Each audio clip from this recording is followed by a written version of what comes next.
Hi dear friends, welcome back. എല്ലാവർക്കും നമസ്കാരം. അപ്പോൾ ഇന്ന് നമ്മൾ സ്പെഷ്യലായിട്ടൊരു പായസം ഉണ്ടാക്കാൻ പോവുകയാണ് കേട്ടോ. അപ്പോൾ നമ്മൾ കുറേ ദിവസമായി ഇപ്പോൾ വീഡിയോസൊക്കെ ഇട്ടിട്ട് ഞാനോരോ ബിസി ആയിട്ടുണ്ടായിരുന്നു. അപ്പോൾ ഇന്നൊരു അടിപൊളി പായസമാണ് ഞാൻ ഉണ്ടാക്കാൻ പോകുന്നത്. അപ്പോൾ ഇതൊരു പ്രത്യേക ആവശ്യത്തിന് വേണ്ടിയിട്ടാണ് കേട്ടോ ഇപ്പോൾ ഞാൻ ഉണ്ടാക്കുന്നത്. അപ്പോൾ ഇത് എന്തൊക്കെയാണെന്ന് നമുക്കൊന്ന് നോക്കാം. അപ്പോൾ ഇന്ന് എനിക്ക് നല്ലൊരു ബിസി ഡേ ആണ് കേട്ടോ. ഒരു ഫംഗ്ഷന് പോകാനായിട്ടുണ്ട്. അപ്പോൾ അതിൻ്റെ മുമ്പ് ഒരു പായസം ഉണ്ടാക്കണം. അപ്പോൾ അതിന് വേണ്ടിയിട്ട് ഞാനൊരു 1/2 കിലോയോളം വരുന്ന ഒരു നല്ല പഴുത്ത മത്തൻ എടുത്തിട്ടുണ്ട്. ഇനി ഇതിൻ്റെ തൊലിയൊക്കെ കളഞ്ഞ് നമുക്കിതൊന്ന് ചെറിയ പീസാക്കി ഒന്ന് കട്ട് ചെയ്തെടുക്കാം. അപ്പോൾ നന്നായിട്ട് കഴുകി വൃത്തിയാക്കി വെച്ചിട്ടുണ്ട് കേട്ടോ. ഇനി ഇത് നമുക്കൊരു കുക്കറിലോട്ടിട്ട് വെള്ളമൊന്നും ഒഴിക്കാതെ തന്നെ നമുക്കൊന്ന് കുക്ക് ചെയ്തെടുക്കാം. അപ്പോൾ ഒരു 2 വിസിൽ വരുമ്പോഴത്തേക്ക് ഇത് നന്നായിട്ട് കുക്കായി കിട്ടും. അത് കുക്കാകുമ്പോഴത്തേക്ക് ഞാനൊരു 1.5 കപ്പോളം തേങ്ങാപ്പാൽ ഒന്നാം പാൽ എടുത്ത് വെച്ചിട്ടുണ്ട്. ഏകദേശം ഒരു 3 കപ്പോളം രണ്ടാം പാലും എടുത്ത് വെച്ചിട്ടുണ്ട് കേട്ടോ. ഇതും കൂടെ അതിലേക്ക് ആവശ്യമായിട്ടുള്ളതാണ്. അപ്പോൾ മത്തൻ കുക്കായി വരുന്ന സമയം കൊണ്ട് നമുക്കിതൊന്ന് റെഡിയാക്കി വെക്കാം. ഇതിപ്പോൾ നമ്മൾ കുക്ക് ചെയ്തെടുത്തിട്ടുണ്ട്. അതിലെ വെള്ളമൊക്കെ കളഞ്ഞെടുത്ത് മിക്സിയിലിട്ട് ഒന്ന് പേസ്റ്റാക്കി എടുക്കണം. നിങ്ങൾക്കറിയാമല്ലോ, വെള്ളമൊന്നും ചേർക്കേണ്ട ആവശ്യമില്ല കേട്ടോ. അല്ലാതെ തന്നെ അത് ഫൈനായിട്ട് നമുക്ക് അരഞ്ഞു കിട്ടിയിട്ടുണ്ട്. ഇനി നമ്മൾ പായസം ഉണ്ടാക്കാൻ ഉദ്ദേശിക്കുന്ന പാത്രം എടുക്കാം. അപ്പോൾ അത് നന്നായിട്ടൊന്ന് ചൂടാക്കി എടുക്കണം. ഞാനിപ്പോൾ ഇവിടെ ഉരുളിയാണ് എടുത്തിട്ടുള്ളത്. അതിലേക്ക് നമുക്ക് 1 ടീസ്പൂണോളം നെയ്യ് ഒഴിച്ച് കൊടുക്കാം. ഞാൻ മിൽമയുടെ നെയ്യാണ് കേട്ടോ യൂസ് ചെയ്തത്. അപ്പോൾ നെയ്യ് നന്നായിട്ട് ചൂടായി വന്നിട്ടുണ്ട്. ഇനി നമ്മുടെ മത്തൻ്റെ പേസ്റ്റ് നമുക്ക് ഇതിലേക്ക് ചേർത്ത് കൊടുക്കാം. അപ്പോൾ ഇതിലെ വാട്ടർ കണ്ടൻറ്റ് എല്ലാം തന്നെ ഒന്ന് വറ്റി കിട്ടാൻ വേണ്ടിയിട്ടാണ് ഇങ്ങനെ ചെയ്തെടുക്കുന്നത്. അപ്പോൾ അതെല്ലാം നന്നായിട്ടൊന്ന് വറ്റിച്ചെടുക്കണം. അപ്പോൾ ഇത് ഏകദേശം ഡ്രൈ ആയി വന്നിട്ടുണ്ട്.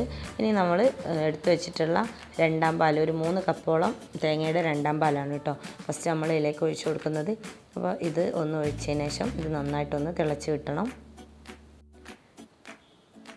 അപ്പോൾ ഇന്ന് ഒട്ടും സമയമില്ലാതെ തിരക്ക് പിടിച്ച് ഞാനിപ്പോൾ ഈ ഒരു പായസം ഉണ്ടാക്കുന്നത് എന്തിനാണെന്ന് വെച്ചാൽ ഇവിടെ നഴ്സറിയിൽ അമ്മമാരുടെ ഒരു കോമ്പറ്റീഷൻ പ്രോഗ്രാം ഉണ്ട് കേട്ടോ. അപ്പോൾ അതിന് വേണ്ടിയിട്ടാണ്. അപ്പോൾ അതിൻ്റെ പ്രൊസീജിയർ എന്ന് പറഞ്ഞാൽ നമ്മുടെ ചുറ്റുപാടിൽ നിന്ന് കിട്ടുന്ന വസ്തുക്കൾ വെച്ചിട്ട് ചെയ്തെടുക്കുന്ന ഒരു ഫുഡ് ഐറ്റംസ് ആവണം. അതുപോലെ തന്നെ കുട്ടികൾ ഇഷ്ടപ്പെടുന്ന രീതിയിലുള്ളതാവും ചെയ്യണം. നല്ല ഹെൽത്തിയായ ഫുഡ് ഐറ്റം ആവും വേണം. അതുകൊണ്ടാണ് ഞാനിപ്പോൾ ഇങ്ങനെ ഒരു മത്തം വെച്ചിട്ടൊരു പായസം ചെയ്തെടുക്കാൻ.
വേണ്ടിയിട്ട് നമുക്ക് ഏലക്കയും ചുക്കുപൊടിയും കൂടെ മിക്സ് ചെയ്തിട്ട്